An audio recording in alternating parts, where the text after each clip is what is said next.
Desde la pujante, innovadora y hermosa ciudad de Medellín, en Colombia, iniciamos nuestra celebración de culto a Dios en Íntima Devoción. Íntima Devoción es una iglesia que cree, obedece, vive y proclama los efectos transformadores del Evangelio del Señor Jesús. Esta es una transmisión simultánea por nuestro canal de YouTube, Facebook e Íntima Devoción Radio. Descarga gratuitamente nuestra aplicación en las tiendas iPhone y Android. Sean todos bienvenidos.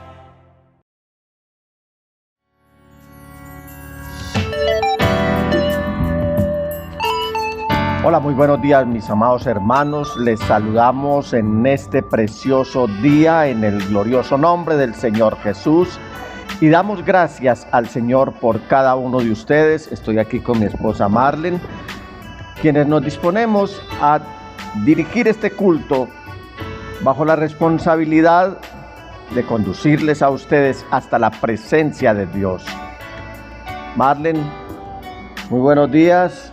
Saluda a la iglesia, por favor, mientras ellos van tomando las escrituras en el capítulo 3 de la epístola del apóstol Pablo a los Efesios. Vamos a leer del versículo 13 hasta el final. Efesios 3, versículos 13 hasta el final. Marlene, por favor, si saludas a la iglesia. Muy buenos días para todos los hermanos y todas las personas que nos están viendo en diferentes partes. Les doy un saludito y deseo que cada uno de ustedes hoy puedan recibir muy bien la palabra del Señor y que también puedan gozarse en las alabanzas que cada uno de nosotros trajimos hoy al Señor.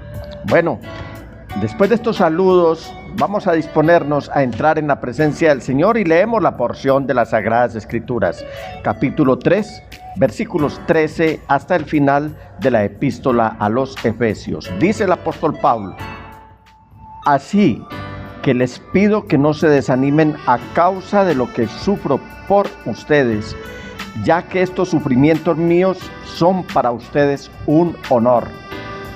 Por esta razón, me arrodillo delante del Padre, de quien recibe nombre toda familia en el cielo y en la tierra.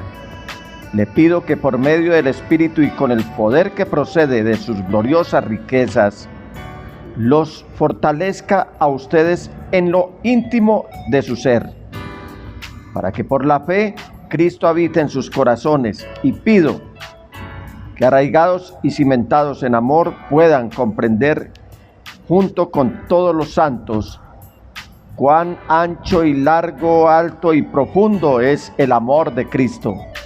En fin, que conozcan ese amor que sobrepasa nuestro conocimiento, para que sean llenos de la plenitud de Dios, al que puede hacer muchísimo más que todo lo que podamos imaginarnos o pedir, por el poder que obra eficazmente en nosotros.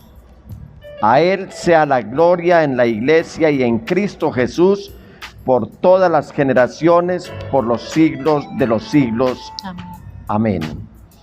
Amado Padre Celestial, de verdad hoy nosotros también nos arrodillamos delante de ti, ya que nos has dado el honor de recibir nombre como familia tuya, Padre Celestial.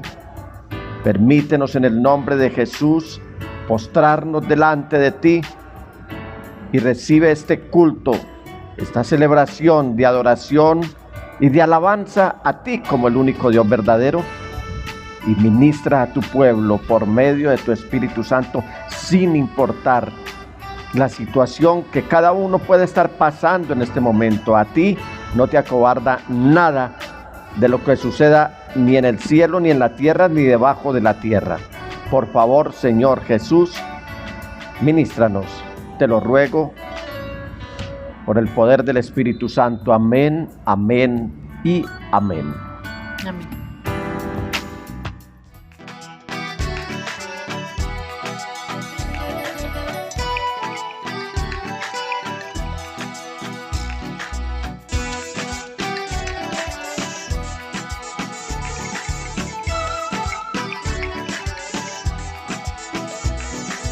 tierra está llena de la misericordia del Señor.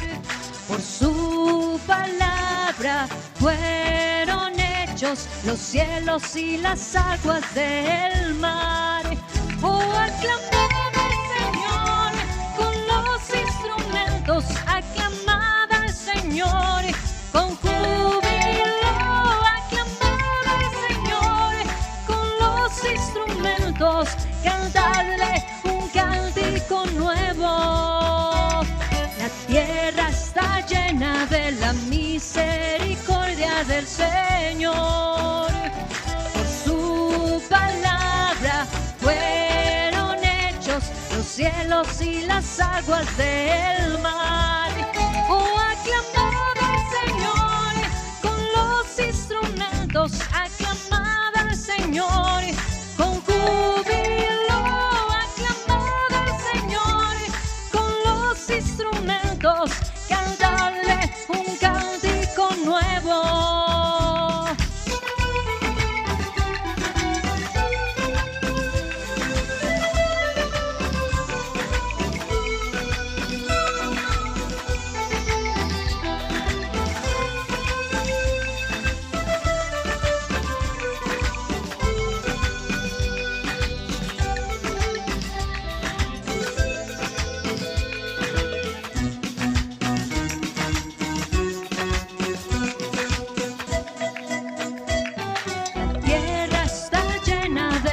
Misericordia del Señor. Por su palabra fueron hechos los cielos y las aguas del mar. Oh, aclamad al Señor con los instrumentos, aclamad al Señor con júbilo, aclamad al Señor con los instrumentos, cantadle un cántico nuevo, cantadle un cántico nuevo, cantadle un cántico nuevo.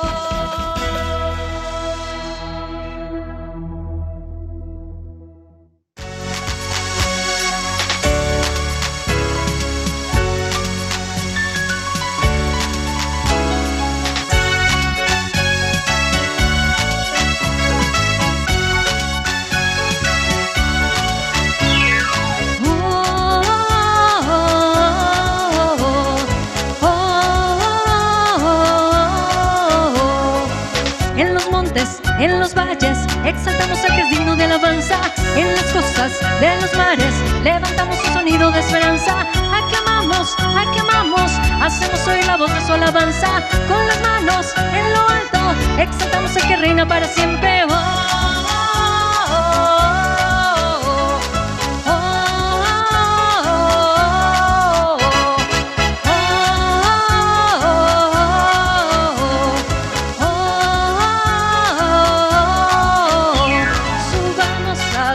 En el monte de Sión es el gozo de toda nación, donde la tristeza es gozo y el llanto es alegría. Subamos a adorar al gran Rey. En los montes, en los valles exaltamos al que es digno de alabanza. En las costas de los mares levantamos un sonido de esperanza. Aclamamos, aclamamos, hacemos oír la voz de su alabanza. Con las manos en lo alto exaltamos al que reina para siempre.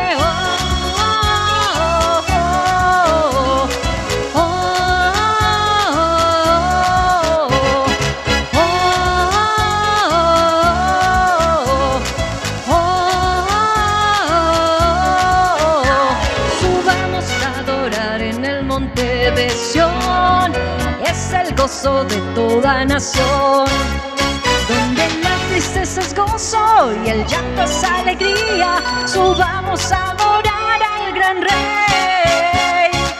En los montes, en los valles exaltamos al que es digno de alabanza. En las costas de los mares levantamos un sonido de esperanza. Aclamamos, aclamamos, hacemos oír la voz de su alabanza. Con las manos en lo alto exaltamos al que reina para siempre.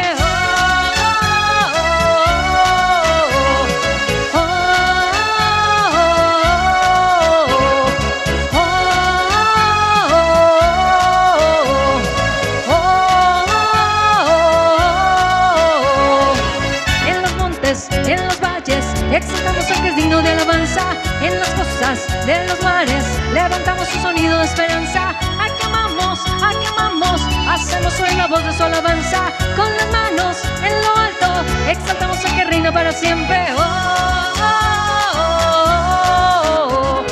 oh, oh, oh, oh, oh,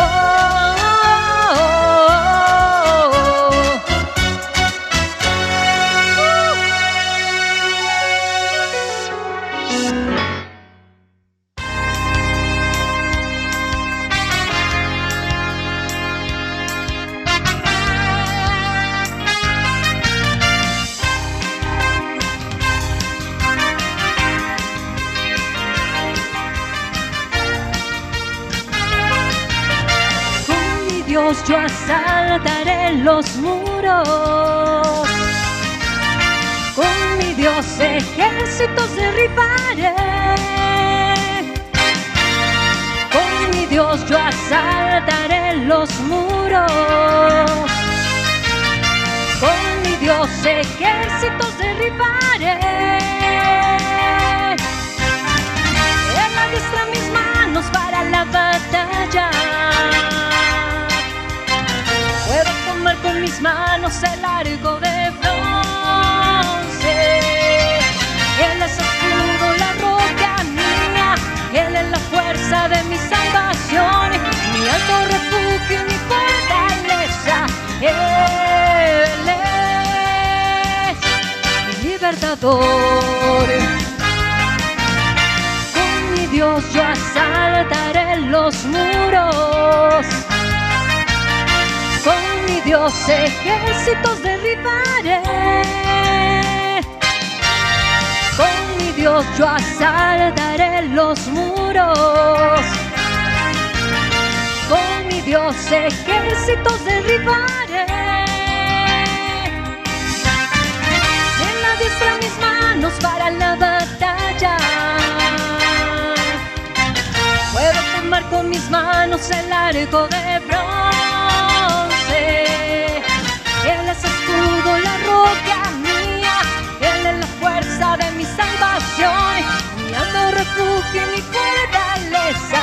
Él es mi libertador.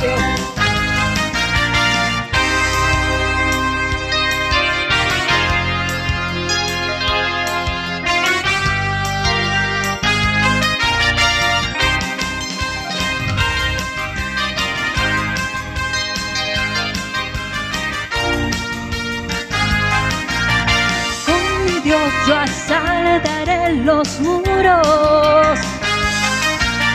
Con mi Dios ejércitos derribaré. Con mi Dios yo asaltaré los muros. Con mi Dios ejércitos derribaré. Él adiestra mis manos para la batalla. Puedo tomar con mis manos el arco de bronce. Él es escudo, la roca mía. Él es la fuerza de mi salvación, mi alto refugio y mi fortaleza. Él es libertador. Él adiestra mis manos para la batalla. Puedo tomar con mis manos el arco de bronce. Él es escudo, la roca mía. Él es la fuerza de mi salvación, mi alto refugio y mi fortaleza. Él es mi libertador. Él es mi libertador. Él es mi libertador.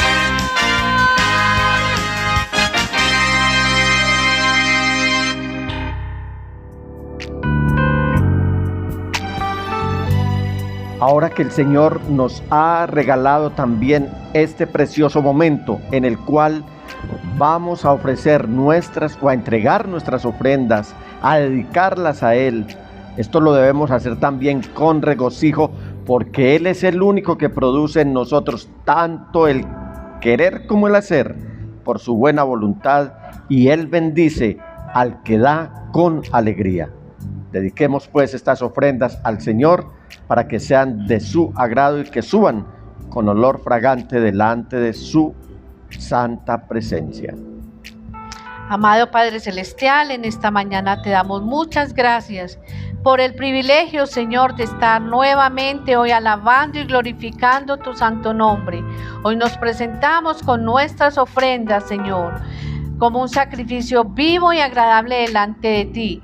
Te damos gracias, Señor, porque hoy venimos con adoración y alabanza, pero también con agradecimiento, presentando, Señor, lo que te pertenece a ti. Así que multiplícalo, Señor, y bendice cada familia en esta mañana que con alegría rinden, Señor, una ofrenda para ti, Señor, en el nombre de Cristo Jesús y por el poder de tu Espíritu Santo. Amén, Amén, y amén, amén y amén. y amén.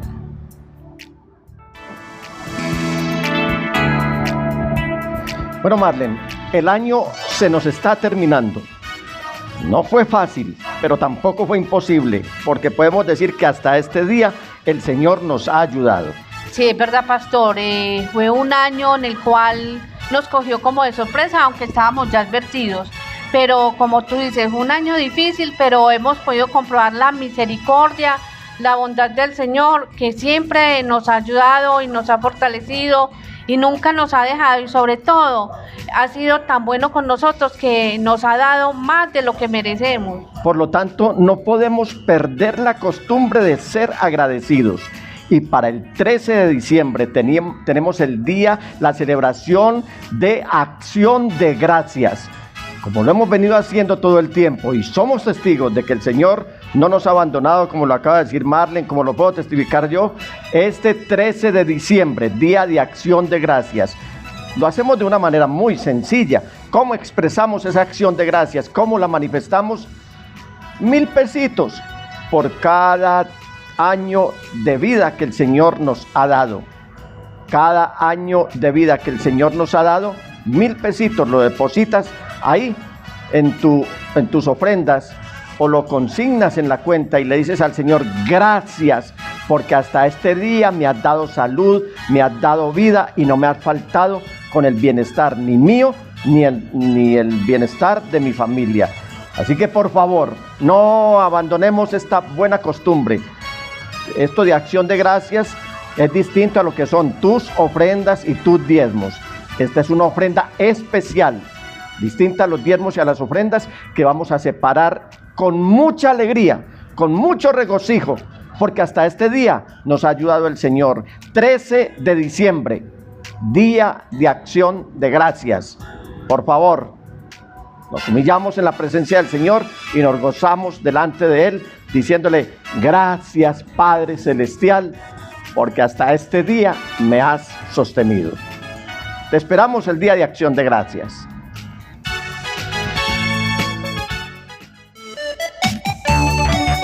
Ahora es el tiempo de escuchar la palabra del Señor. Vamos a disponer todo nuestro ser y cantemos esta canción que alegra nuestro corazón para recibir el mensaje de la palabra del Señor. Este es un momento muy feliz. Vamos a escuchar su voz. Mi corazón está dispuesto. Ven, Señor, y háblame. Los dejo en compañía de nuestro pastor, el reverendo Nicolás Ocampo Jr.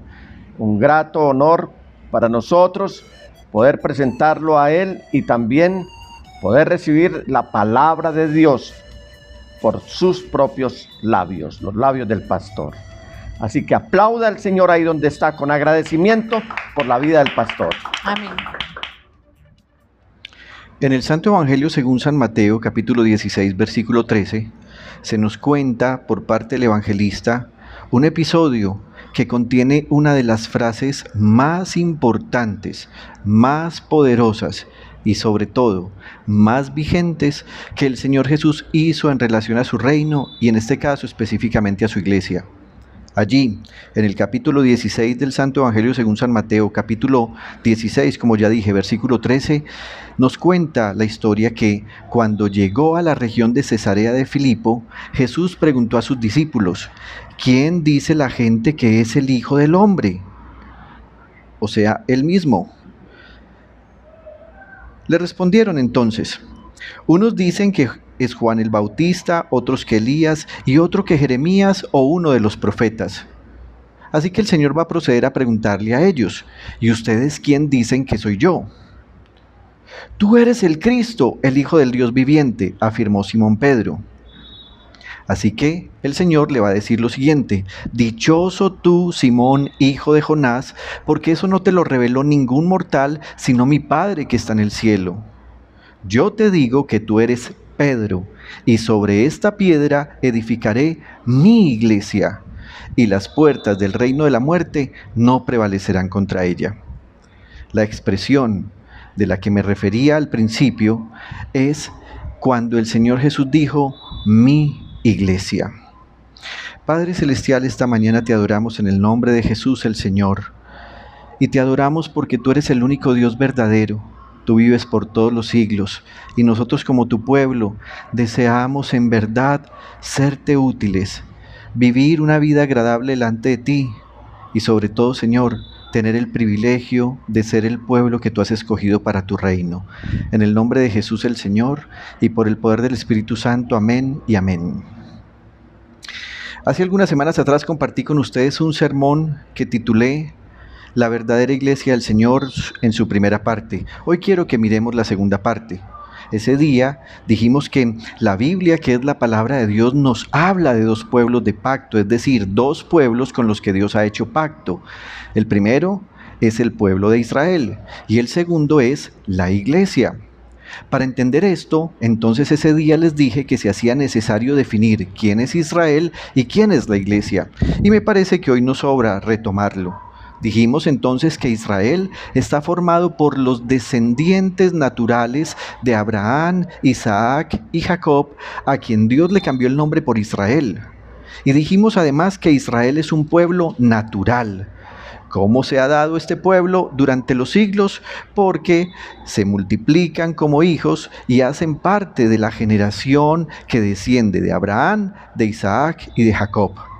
Pero también dijimos que la iglesia, como pueblo, como conglomerado, como asamblea, está formada por los individuos regenerados de manera sobrenatural por la obra del Espíritu Santo sin distingo de raza, color, lengua, pueblo o nación.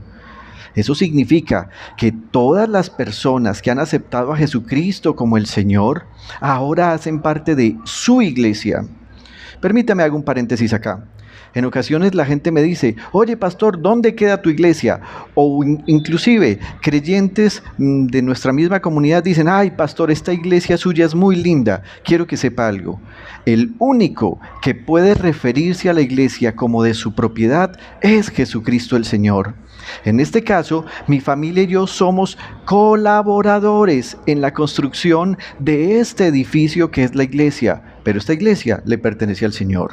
Ahora bien, cerrando el paréntesis, quiero que pensemos por un momento, y es que aunque hay una iglesia que significa que está conformada por aquellos individuos regenerados de manera sobrenatural, sin importar, sin distingo de raza, color, lengua, pueblo, nación, y que han puesto su fe en Cristo Jesús, nosotros deberíamos entrar en un proceso de evaluación, porque ante tantas religiones e iglesias deberíamos preguntarnos ¿cuál es la verdadera iglesia? ¿Cuál es la iglesia verdadera? Y creo que usted constantemente se lo ha preguntado. equivocado. Y aunque hemos desglosado hace algunas semanas, como ya te dije, esto con algunas respuestas, es importante que digamos que la iglesia verdadera es aquella donde está el Espíritu Santo, pero además hay que decir que el Espíritu Santo está donde se honra la palabra de Dios. Si tú haces parte de una comunidad de la iglesia donde lo que menos hay es enseñanza de la palabra de Dios, quiero que sepas, estás en el lugar equivocado. Puede haber un bonito ritual, puede haber una trascendencia histórica, puede haber un papel social protagónico porque se hace una pastoral social, pero si la palabra de Dios no está ahí, esa no es una iglesia que honre la palabra del Señor. Así que lo que estamos diciendo es que la iglesia verdadera es aquella donde está la presencia del Espíritu Santo, y el Espíritu Santo está donde se honra la palabra de Dios. ¿Por qué concluimos esto? Pues porque el Señor Jesús en el Santo Evangelio según San Juan capítulo 14, versículo 23 y 24, observen lo que dijo Él. Dijo: el que me ama obedecerá mi palabra, y mi Padre lo amará, y haremos nuestra vivienda en él. El que no me ama no obedece mis palabras, pero estas palabras que ustedes oyen no son mías, sino del Padre que me envió. Entonces, ¿cuál es la verdadera iglesia? Hace algunas semanas dijimos dos características de la iglesia verdadera. La primera característica es que la iglesia verdadera es aquella que proclama al Señor Jesús como único y suficiente Salvador. Y en segundo lugar, dijimos que la iglesia verdadera es la que no practica la idolatría y el culto a los muertos. Hoy además me gustaría compartir con usted algo en relación a la iglesia verdadera. Y es que la iglesia verdadera no cambia o redefine el concepto de familia. Creo que todos hemos escuchado cómo hoy, en la actualidad, se ha redefinido o se ha tratado de cambiar el concepto de familia. Quiero que sepa que construir un perfil es algo que los profesionales de recursos humanos recomiendan hacer corto y preciso. Y gracias a la anterior afirmación, pensar en un perfil para la familia será tan difícil como es difícil determinar los diferentes modelos de familia, las costumbres, que a propósito, en el caso colombiano cambian de una región a otra. También es difícil definir las problemáticas propias de cada núcleo familiar, ya sean internas o externas, y además las aspiraciones individuales y grupales de cada familia. Por lo tanto, al compartir contigo este mensaje, intento hacer un perfil que no se pretende con él calificar a quienes se acerquen a él, ni tampoco descalificar a quienes están muy distantes. Más bien lo que busco es generar un punto de partida para concebir una reflexión que ayude a los que están lejos y confirme a los que están cerca, para que veamos qué dice la palabra del Señor acerca de la familia. Para este reto, creo que vale la pena hacer un breve repaso en algunos aspectos bíblicos, ya que la Biblia es el único manual que produce resultados óptimos en cualquier campo, a pesar de las diferencias y dificultades que se nombraron en el primer párrafo. También me gustaría que esta mañana tuviéramos un acercamiento antropológico y sociológico que nos ayude a definir el comportamiento individual y los grupos homogéneos que pueden denominarse familia. Hace algunos años atrás, compartí un escrito que me gustaría algún día publicar con un grupo de pastores. Parte de lo que te diré esta mañana es algo de lo que Dios me regaló en ese escrito. Y además debo decirte, lo hice con una conciencia clara que no soy antropólogo ni sociólogo. Así que este mensaje de hoy está abierto a todas las críticas razonables y solo las razonables y respetuosas que pueda generar. Mi reto como pastor de esta iglesia junto a mi familia esta mañana es hacer o tratar de hacer un acercamiento que nos lleve a nuestro fin, que es que la familia tenga un recurso que pueda servirle en su conflicto de ser familia y a la vez como un aporte para que asumamos una posición firme como iglesia acerca del concepto bíblico de familia.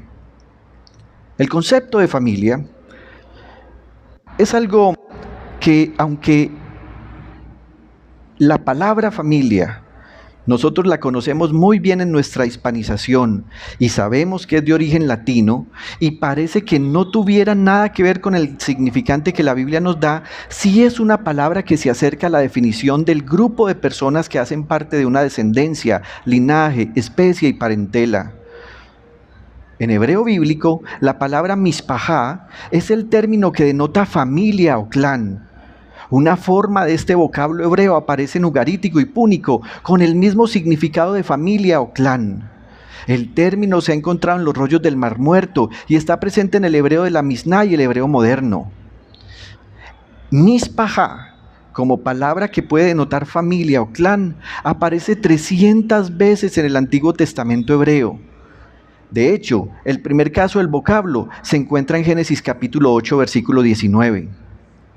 Dice la palabra del Señor que todos los animales, todos los ganados, todas las aves y todas las sierpes, es decir, reptiles, que reptan sobre la tierra, salieron por familias del arca. Y allí se denota por primera vez este término familia. En nuestro inconsciente, siempre hemos asimilado que la familia ideal está compuesta por papá, mamá e hijos. A eso tenemos por costumbre llamarlo familia nuclear. Cuando usted escuche hablar de una familia nuclear, está hablándose entonces de esa esencia, papá, mamá e hijos. Pero nuestra realidad social y humana nos muestra que hay muchos tipos de familia que parece que no fueran ideales o por lo menos no socialmente aceptables, pero que sí son familia.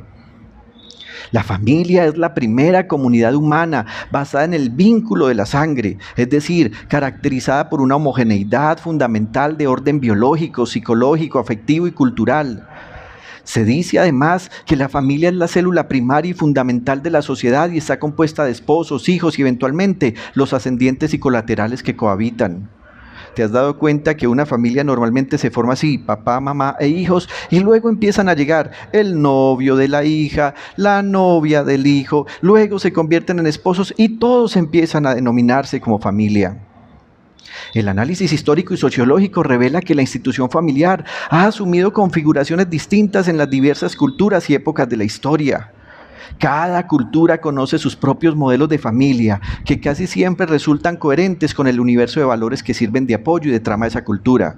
Por ejemplo, en la cultura anglosajona, a cierta edad, cuando los hijos han crecido y empiezan a tener unas ciertas características socioeconómicas, entonces se van de casa, aunque no necesariamente se hayan casado, y empiezan a tener una distancia tan grande con sus padres que inclusive no les importa ir a vivir a otra ciudad o a otro país.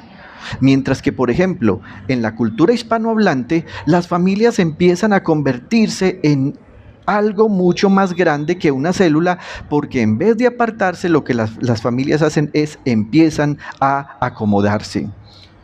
Además, los profundos cambios sociales y culturales de la sociedad en los últimos siglos han dado origen a importantes transformaciones en las estructuras y en la vida, provocando el paso de la vida llamada familia patriarcal a la familia nuclear. La familia patriarcal es esa familia típica de la cultura agrícola. En el antiguo tiempo, por ejemplo, era normalmente una familia amplia constituida por el conjunto estrechamente coordinado de varios núcleos familiares que convivían bajo un mismo techo, en torno a un mismo patrimonio y bajo la autoridad común del cabeza de familia. Así que un hombre formaba una familia, tenía una esposa, luego tenía hijos, luego esos hijos empezaban a tener esposas y otros hijos, y todos estaban ahí amalgamados, aglutinados bajo la autoridad de ese patriarca. Podríamos decir que era más bien una unión de familias que una unión de personas. Ese grupo patriarcal tenía su propia suficiencia cultural, educativa y hasta económica. En Génesis 46, 26, por ejemplo, se nos dice esto: todos los familiares de Jacob que llegaron a Egipto y que eran de su misma sangre fueron 66, sin contar a las nueras. ¿Qué nos está diciendo allí la Biblia? Que Jacob es tenido como un patriarca o cabeza de familia que ha empezado a tener sus propios hijos, sus propias nueras, sus propios nietos bajo su autoridad. Entonces ya tenemos claro qué es familia. Ahora bien, me gustaría rápidamente que miráramos que la Biblia nos muestra y la sociedad nos muestra, la sociología como quien estudia los diferentes grupos homogéneos nos muestra que hay diferentes tipos de familia. El fenómeno de la industrialización en el siglo antepasado y de la urbanización que se ha verificado en los últimos tiempos modernos ha llevado a unidades familiares más pequeñas. Observa lo que dice la Biblia, por ejemplo, de la familia de Jacob: 66 personas sin contar sus nueras. Pero después de la industrialización ha surgido una familia que se denomina nuclear, compuesta normalmente de los esposos y de 1, 2 o 3 hijos. De este modo, la familia ha perdido sus funciones sociales, educativas y económicas que le aseguraban estabilidad, pero ha descubierto, a costa de una mayor fragilidad y habilidad, su función más auténtica y una nueva manera de ser como lugar de relaciones interpersonales. Por eso es que me gustaría que viéramos rápidamente algunas de las formas de unión que dan lugar a una tipología de familia. Se dice que hay una familia nuclear, ya dijimos, papá, mamá e hijos. Luego podríamos decir que hay un tipo de familia que es la familia extendida, donde hay papá, mamá, hijos, abuelos, tíos, primos, yernos, nueras. Ahorita que nos estamos acercando a Navidad, seguramente muchos están deseando poder hacer esta reunión donde toda la familia extendida va a reunir a los pequeños núcleos para poder celebrar las fiestas del fin de año.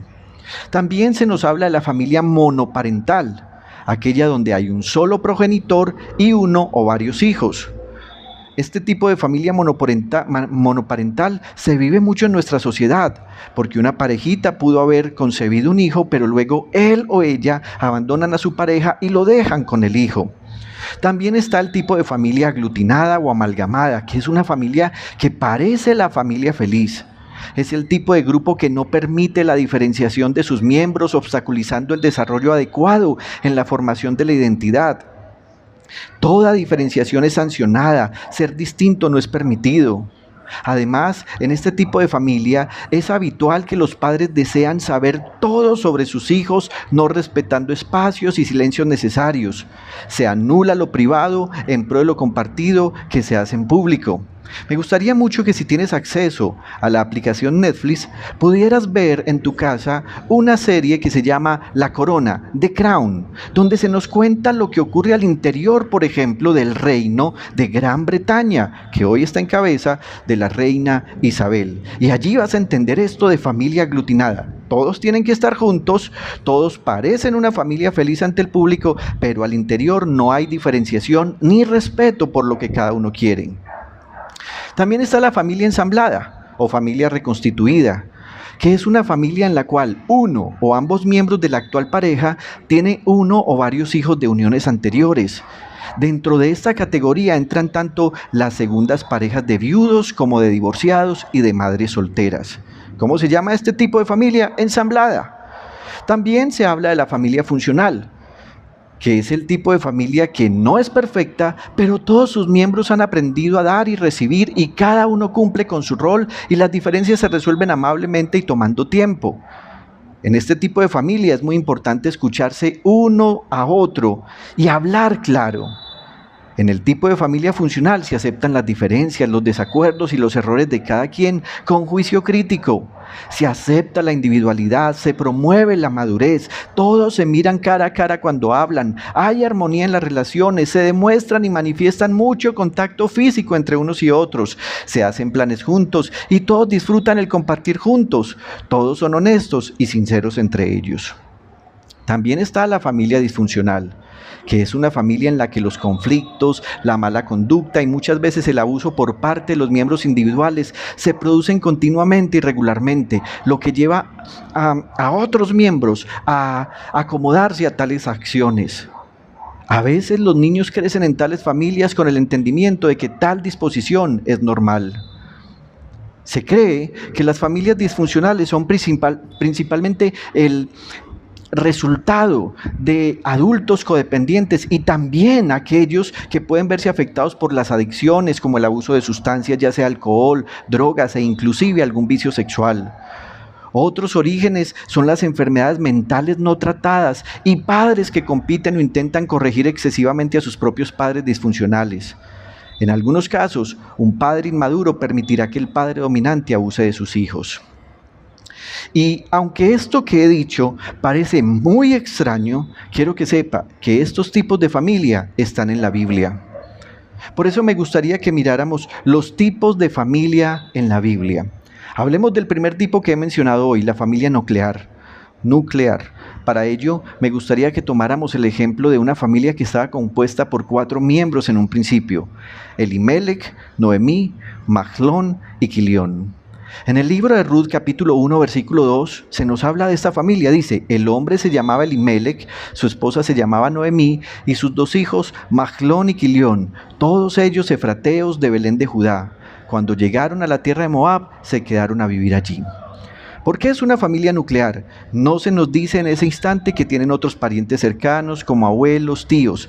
Todo parece indicar, según la historia, que ya no tienen a nadie más, porque la familia más cercana, se va a dar cuenta usted en capítulos más distantes, ya es una familia muy distante. Así que esta es una familia nuclear. Solamente están ellos como miembros. Han tomado una decisión, desplazarse de una ciudad a otro país. También la Biblia nos habla de una familia extendida. Para ello tomaré como ejemplo a Noé, su esposa, que no se nos dice el nombre, a Sem, Can y Jafet, los hijos de Noé con su esposa, y a las esposas de estos muchachos. Observen esto, ya no es solo una familia nuclear, sino que ya se extiende porque sus hijos ahora tienen esposas. En Génesis capítulo 7, versículo 13, dice, ese mismo día entraron en el arca Noé, sus hijos Sem, Can y Jafet, su esposa y sus 3 nueras. Así que aquí me gustaría decir algo. Cuando tú te casas con una persona, tú entras a ser parte de la familia de esa persona. Si algún día tú criticas, por ejemplo, tú como varón criticas a tus suegros, los padres de tu esposa, tú estás criticando y atentando contra tu propia familia. Porque el solo hecho de haberte casado con ella hace que ahora tú hagas parte de esa familia extendida. También la Biblia nos da un ejemplo de familia monoparental. Para esto tomaré como ejemplo a la viuda de Naín y su hijo muerto. En el Santo Evangelio según San Lucas capítulo 7 versículo 11, la Biblia nos señala que poco después Jesús, en compañía de sus discípulos y de una gran multitud, se dirigió a un pueblo llamado Naín. Cuando ya se acercaba a las puertas del pueblo, vio que sacaban de allí, observen esto, a un muerto, hijo único de madre viuda. Es decir, el padre de esa casa ya había muerto y ahora la mamá tenía que ir a sepultar a su hijo único. Esa es una familia monoparental. En este caso, esa familia monoparental estaba compuesta de una mamá viuda y de un hijo único. Pero ahora el hijo ha muerto, así que la viuda ha quedado completamente sola. La acompañaba un grupo grande de la población, sigue diciendo la Biblia. Versículo 13. Al verla, el Señor se compadeció de ella y le dijo, no llores. No puedo profundizar mucho en ese hecho hoy, pero quiero tomar como ejemplo que ese es el modelo de familia que hemos llamado monoparental.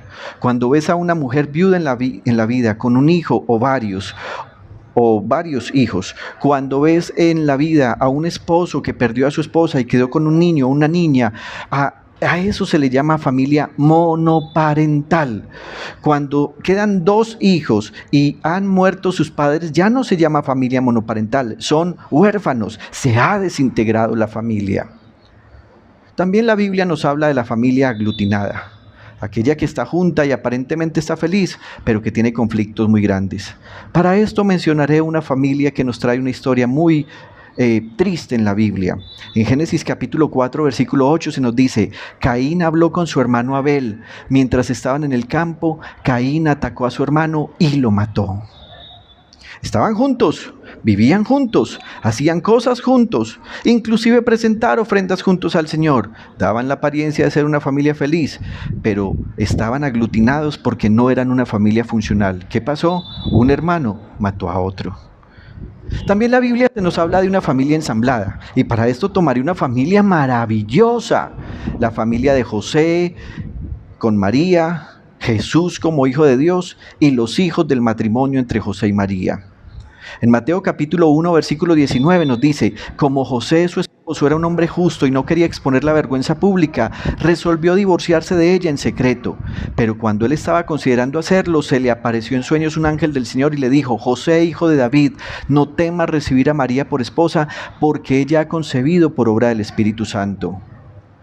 En Mateo capítulo 13 versículo 53 se nos va a decir entonces que esta familia estaba compuesta por otros hijos que en este caso no eran hijos de Dios en el sentido de haber sido engendrados por él, sino que eran hijos auténticos del matrimonio, José y María. Dice, cuando Jesús terminó de contar estas palabras, se fue allí. Al llegar a su tierra comenzó a enseñar a la gente en la sinagoga, y la gente preguntaba, ¿de dónde sacó este tal sabiduría y tales poderes milagrosos? Decían maravillados. ¿No es acaso el hijo del carpintero? ¿No se llama su madre María y no son sus hermanos Jacobo, José, Simeón o Simón y Judas? ¿No están con nosotros todas sus hermanas? Así que ¿de dónde sacó todas estas cosas? Esa era una familia ensamblada, recordemos. Jesús como hijo de Dios, María como su mamá, María como esposa de José y María como madre de los otros hijos de José. Una familia ensamblada. También la Biblia nos habla de una familia funcional. Este tipo de familias son muy escasos, pero las hay. Por ejemplo, podríamos tomar hoy a la familia de Moisés para tratar de ver cómo actuaban ellos como familia. En Éxodo capítulo 2, versículo 1 y siguientes dice, había un levita que tomó por esposa a una mujer de su propia tribu. La mujer quedó embarazada y tuvo un hijo, y al verlo tan hermoso lo escondió durante 3 meses. Cuando ya no pudo seguir ocultándolo, preparó una cesta de papiro y la embadurnó con brea y asfalto, y poniendo en ella al niño, fue a dejar la cesta entre los juncos que había a la orilla del Nilo. Pero la hermana del niño se quedó a cierta distancia para ver qué pasaría con él. En eso, la hija del faraón bajó a bañarse en el Nilo. Sus doncellas, mientras tanto, se paseaban por la orilla del río. De pronto, la hija del faraón vio la cesta entre los juncos y ordenó a una de sus esclavas que fuera por ella. Cuando la hija del faraón abrió la cesta y vio allí dentro un niño que lloraba, le tuvo compasión, pero aclaró que se trataba de un niño hebreo. Versículo 7. La hermana del niño preguntó entonces a la hija del faraón, ¿quiere usted que vaya y llame a una nodriza hebrea para que crea al niño por usted? Ve a llamarla, contestó. La muchacha fue y trajo a la madre del niño, o sea, la propia madre de ella. Y la hija del faraón le dijo, llévate a este niño y críamelo, yo te pagaré por hacerlo. Fue así como la madre del niño se lo llevó y lo crió. ¿Qué está pasando allí? Recuerde que Faraón ha ordenado matar a todos los niños hebreos para que no siga creciendo esta nación en medio de los egipcios. La Biblia nos dice que nació Moisés y entonces su familia decidió ocultarlo para que el edicto no cayera sobre él. Luego de 3 meses lo lanzan al río en una canastilla que está calafateada por dentro y por fuera, y dice la Biblia que la hermanita mayor de Moisés se fue detrás de la canastilla, vio dónde quedó, y entonces cuando se da cuenta que la hija del faraón observa que en esa canastilla hay un niño hebreo, va y le propone, oiga, ¿por qué no permite usted que una persona hebrea le eduque a su hijo? Y la niña, de una manera muy inteligente, fue y llamó a su propia madre. Esa era una familia funcional. Todos estaban trabajando para que todos pudieran salir adelante y para que la vida de todos fuera preservada. También la Biblia nos habla de una familia disfuncional. Para ello hablaré de Isaac, Rebeca, Esaú y Jacob. Miren esto, qué triste. Génesis 25, versículo 28. Isaac quería más a Esaú porque le gustaba comer de lo que él cazaba, pero Rebeca quería más a Jacob. ¿Se da cuenta usted por qué era una familia disfuncional? Había divisiones internas, había escogencias, y usted sabe que cuando uno tiene escogencias para preferencias, entonces está otorgándole a otros el desprecio. Si Isaac amaba más a Esaú, significaba que amaba menos a Jacob. Si Rebeca amaba más a Jacob, significa que amaba menos a Esaú. Ahora bien, hemos visto los tipos de familia que hasta hace algunos años la sociología aceptó, pero sobre todo que la palabra de Dios nos otorga el beneficio de poder encontrar en su interior. Desde el punto de vista cristiano, hay que decir que la palabra de Dios relativiza todo modelo familiar. No impone su propio modelo que sea paradigmático para cualquier otro. Como ocurre con otros sectores de la vida social, indica un conjunto de valores en orden a los cuales puede y tiene que ser juzgado todo modelo familiar. ¿Te imaginas, por ejemplo, donde la Biblia prohibiera que hubiese una familia donde hay abuelos, tíos, primos, y que solamente hubiese un modelo correcto de familia que fuera el nuclear, papá, mamá e hijos? Eso no sería coherente con la realidad que vivimos y en la cual experimentamos el favor y la gracia del Señor. La intuición axiológica fundamental como disciplina filosófica que estudia los valores de las cosas, que sugiere la fe, es que también la vida familiar tiene que constituir una experiencia de amor, de amabilidad, de caridad, que además representa, según esa fe, la realidad más íntima del hombre salvado y el valor más importante de su existencia moral. Ahora, en este punto, llegamos a un tema álgido, pero en el cual debemos ser claros. La Biblia nos ilustra diferentes tipos de familia, pero jamás nos ilustra que Dios acepte el modelo de familia que hoy se quiere imponer y que se denomina homoparental. La homosexualidad y la unión de las parejas del mismo sexo están absolutamente lejanas desde la perspectiva bíblica de ser aceptadas como un modelo de familia. El sistema mundanal actual basa esta posibilidad y la de otorgar derechos civiles exclusivistas bajo la premisa de la no represión a la unión entre las personas del mismo sexo porque se les está quitando un derecho. Y quiero que sepa que el sistema de la sociedad haga esto es lógico, pero lo que no es lógico es que quienes se digan Iglesia del Señor argumenten con filosofías y textos descontextualizados tal postura. Entienda esto, usted va a empezar a escuchar desde ahora y en los próximos años muchísimas veces el término familia homoparental. Y le repito, jamás en la Biblia se nos muestra que este modelo de unión es un modelo que debe ser tenido como familia. ¿Por qué? Porque hay un plan de Dios para las familias. Dios desea que las familias sean temerosas de Él. En Hechos capítulo 10, versículo 1 y 2 dice: vivía en Cesarea un centurión llamado Cornelio del regimiento conocido como el Italiano. Él y toda su familia eran devotos y temerosos de Dios. Realizaba muchas obras de beneficencia para el pueblo de Israel y oraba a Dios constantemente. Pero observe cómo empieza el versículo 2. Él y toda su familia eran devotos y temerosos de Dios. Ellos no eran judíos, no eran cristianos, habían escuchado hablar del Dios de Israel y eso fue suficiente para que este hombre y su familia fueran temerosos de Dios. Así es que quiere Dios que sean las familias. Luego dice la palabra del Señor que el evangelio les ha llegado porque se ha presentado un ángel delante de este hombre Cornelio y también el Señor le anuncia a Pedro que tiene que ir a predicarle la verdad del evangelio para que esta familia sea salva. ¿Por qué? Porque Dios desea que las familias sean temerosas de Él. Hacer una unión matrimonial entre personas del mismo sexo jamás otorgará temor del Señor delante de esta familia y mucho menos principios morales, de fe y sobre todo espirituales para que esta familia esté fundamentada. También la Biblia nos dice que Dios quiere familias salvas. En Hebreos capítulo 11, versículo 7, y recordando que hace unos minutos mencioné a Noé, la Biblia nos dice: por la fe Noé, advertido sobre cosas que aún no se veían, con temor reverente construyó un arca para salvar a su familia. Por esa fe condenó al mundo y llegó a ser heredero de la justicia que viene por la fe.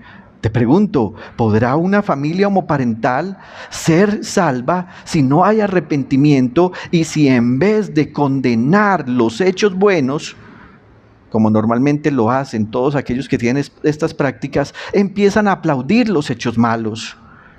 También la Biblia nos dice que Dios desea que las familias sean bendecidas. En Tito capítulo 1, versículo 10, se nos da un ejemplo de lo contrario. Algunas veces es bueno hablar de lo contrario para decir lo que es. Dice: y es que hay muchos rebeldes, charlatanes y engañadores, especialmente los partidarios de la circuncisión. A esos hay que taparles la boca, ya que están arruinando familias enteras al enseñar lo que no se debe y lo hacen para obtener ganancias malavidas. Queridos hermanos, las uniones homoparentales jamás podrán lograr ese plan de Dios de ser temerosos del Señor, de ser salvos y sobre todo de ser bendecidos. Nunca lo podrán lograr. ¿Por qué razón?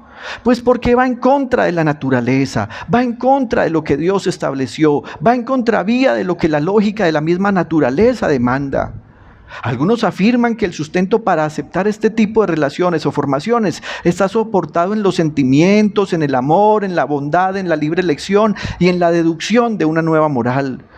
Pero por favor, iglesia, no todo lo que se haga en el nombre del amor, en el nombre de la paz, en el nombre de la convivencia, en el nombre de la tolerancia, está sustentado en la verdad y en la fe. Muchas iglesias hoy día han ignorado lo que Dios estableció con el fin de permitir que los seres humanos se vuelvan a Él en libre determinación por medio del arrepentimiento. Y entonces han aprobado, inclusive, han instruido y generado material que afirma que el amor de dos individuos del mismo sexo es el suficiente argumento para acercarse ante Dios. Y quiero decirle, por muy antigua que sea esa denominación, por muchos miembros que tenga esa iglesia, por muy famosa que sea, si una iglesia afirma que hay un modelo bíblico para aceptar las familias que ellos llaman familias homoparentales, pues esa no es la iglesia verdadera de Dios. Dios ha establecido la homosexualidad como un pecado, lo cual significa que requiere arrepentimiento para que quien haya practicado tal hecho sea perdonado.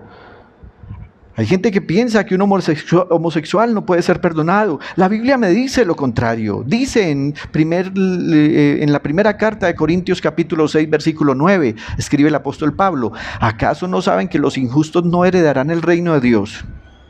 No se equivoquen, ni los fornicarios, ni los idólatras, ni los adúlteros, ni los afeminados, ni los que se acuestan con hombres, ni los ladrones, ni los avaros, ni los borrachos, ni los mal hablados, ni los estafadores heredarán el reino de Dios. Y mire lo que dice el apóstol: y eso eran algunos de ustedes, pero ya han sido lavados, ya han sido santificados, ya han sido justificados en el nombre del Señor y por el Espíritu de nuestro Dios. ¿Qué es lo que el apóstol Pablo está diciendo? No puede una persona o una familia llegar a ser lo que Dios ha querido que sea si sigue hundida y sumergida en el pecado. No puede serlo. Alguien dirá que esto que estoy diciendo atenta contra el libre desarrollo de la personalidad y que este mensaje es homofóbico. Pero quiero aclararle dos cosas. Primero, cada uno puede hacer lo que quiera con su vida y con su sexualidad.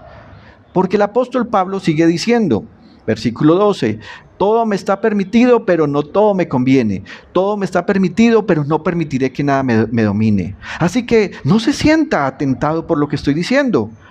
Lo que le estoy diciendo a usted es que puede haber cosas que le guste, cosas que usted acepte, pero que no le convienen. Y segundo, la palabra homofobia significa miedo al sexo con el igual. Y eso no es lo que estoy diciendo. No tengo miedo al que practica la homosexualidad.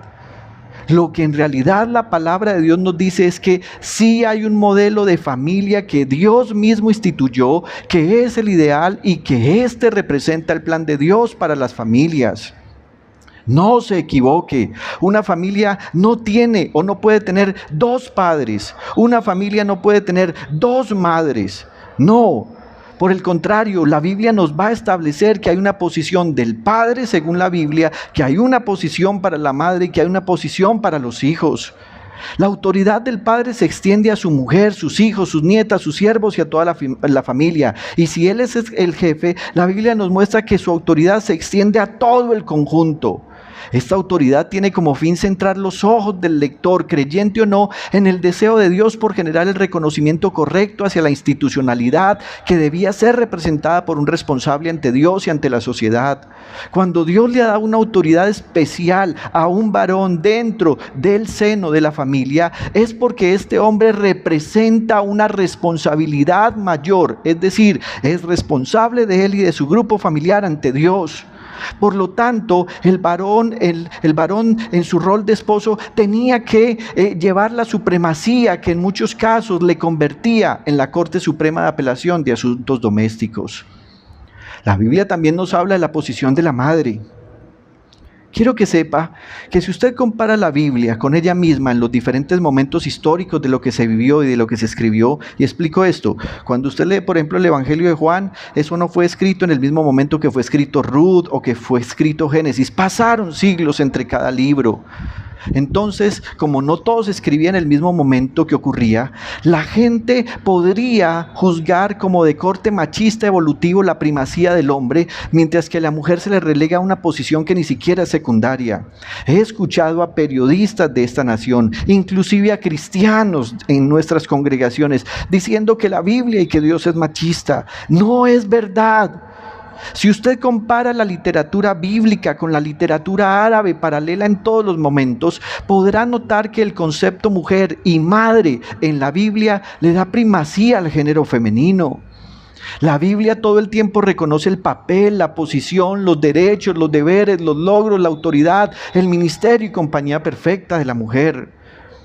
La degradación de la mujer en el contexto árabe, tanto en el contexto antiguo como moderno, es un asunto de conocimiento común. La mujer para el árabe y para otras culturas es sinónimo de ser esclava, sexual, herramienta de asuntos domésticos, como si fuera una muchacha de servicio. Pero en la Biblia el concepto es diferente. Usted en la Biblia se da cuenta que debe entenderse que el Antiguo Testamento y el Nuevo Testamento no califican a la mujer como una esclava del marido. Por el contrario, ella tiene gran influencia para el bien o para el mal sobre su marido. Y él muestra gran respeto para ella en la mayoría de los casos. Por ejemplo, Sara fue tratada por Abraham como una reina y en asuntos de familia ella gobernaba de muchas maneras. Un día Abraham le dijo a su esposa Sara en relación a Agar, que era una esclava, que era la madre de Ismael, le dijo: he ahí a tu sierva en tu mano, haz con ella lo que bien te pareciere. Eso significa que Sara podía tomar decisiones y actuar. También la Biblia nos muestra el tributo a una esposa madre hebrea en el libro de los Proverbios, que indica cómo ella era una persona de gran influencia sobre su marido. Por ejemplo, en el versículo 11 dice: el corazón de su marido está en ella confiado. También en el versículo 26 dice: ella abrió su boca con sabiduría. También en el versículo 28 dice: sus hijos la llamaron bienaventurada y su marido también la alabó. ¿Qué nos indica esto? Que la posición de las mujeres en la Biblia era más alta que entre otras culturas como los árabes, y que el carácter de la mujer bíblica debe haber sido realmente tal como podría demandar respeto y sostener esta alta posición. Por eso una iglesia verdadera acepta que la posición de la mujer era siempre muy superior a la de las mujeres paganas, mucho antes de que el cristianismo tuviera su origen entre ellas. De la misma manera en el Nuevo Testamento, y justo cuando comienza la expansión del Evangelio, los apóstoles muestran en sus cartas un profundo deseo de reconocimiento a la mujer en otras latitudes diferentes a Israel, en las que la mujer no era tenida en cuenta. También la Biblia nos habla de la posición de los hijos. En relación a los hijos, hay un mandamiento que es primordial y que se dice que es el primero con promesa: honra a tu padre y a tu madre. Allí está en Éxodo capítulo 20, versículo 12. Pero de la misma manera se les otorga posibilidades de desarrollo a los hijos, desarrollo individual. Basta recordar, por ejemplo, cuando Abraham le pide a su siervo que encuentre esposa para Isaac. Abraham no quería un beato dentro de su familia, quería que su hijo se desarrollara, que tuviera su propia esposa, que tuviera sus propios hijos y que hiciera parte de la historia. También se les permitía el desarrollo social. ¿Qué le parece a usted la restitución del hijo pródigo después de haber pecado y después de haber llegado a donde su padre a decirle: Padre, he pecado contra el cielo y contra ti, no soy digno que se me llame tu hijo, trátame como a uno de tus jornaleros? El padre lo restituye a su posición de hijo. También la Biblia nos habla del desarrollo emocional que pueden tener los hijos, y por eso el apóstol Pablo, haciéndole un ajuste conveniente al mandamiento de Éxodo capítulo 20 versículo 12, dice: padres, no exasperen a sus hijos, no sea que se desanimen. Entonces, la iglesia verdadera acepta que Dios actuó y actúa en diferentes tipos de familia, pero jamás le otorgó a la unión entre personas del mismo sexo el estatus de familia homoparental. ¿Por qué es importante decir esto? Porque muchas veces las influencias paganas del mundo y de este sistema vendrán sobre usted y sobre sus hijos para decirles que hay bondad en esos actos pecaminosos, que no hay nada malo, y que como la iglesia está basada, su principio está basado en el amor al prójimo, entonces que debemos aceptar y permitir lo que Dios no ha dicho. Y quiero que sepa algo: no es verdad.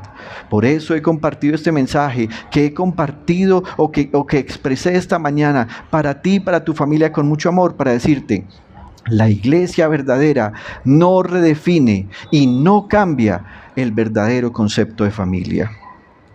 Posiblemente tú tienes un hijo con prácticas homosexuales. Posiblemente tú tienes un familiar con prácticas homosexuales. Quiero que sepas algo: no dejes de amarlo, pero por favor, no cambies los principios de la palabra del Señor tratando de darle un tinte de bondad a algo que Dios ha establecido como horrible y abominable delante de Él. ¿Tienes que amarlos? Por supuesto, ámalos. ¿Tienes que orar por ellos? Claro que sí. No los ataques, respeta, sé tolerante en la distancia, Pero por favor entiende esto. Ser tolerante no significa cambiar el principio que Dios ha determinado. Así que la iglesia verdadera acepta que Dios ha determinado cuál es la verdadera forma y cuál es el verdadero concepto de familia. Señor y Dios nuestro, esta mañana yo te doy gracias por tu palabra. Y te ruego, Señor, que ayudes a tu pueblo a ser sabio.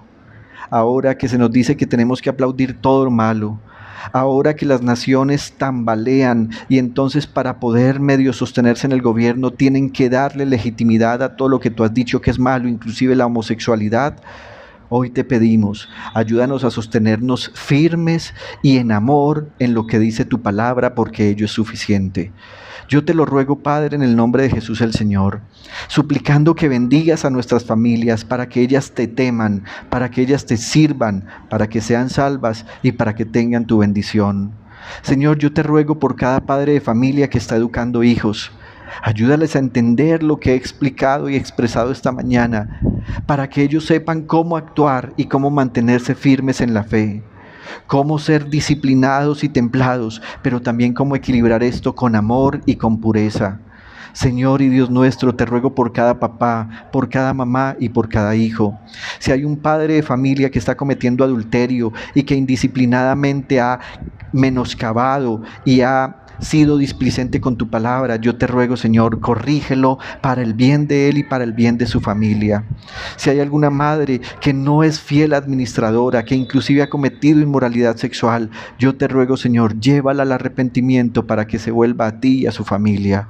Si hay algún hijo que es pecador absoluto, pero también es solapado y que ha traído desgracia sobre su familia, te ruego, Señor, con tu paz y con tu presencia, corrígelo para que se vuelva a ti.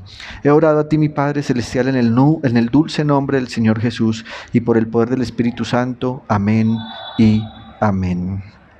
La verdadera iglesia del Señor no cambia ni redefine el concepto de familia. Un abrazo para todos, el Señor Jesús les bendiga, les amamos.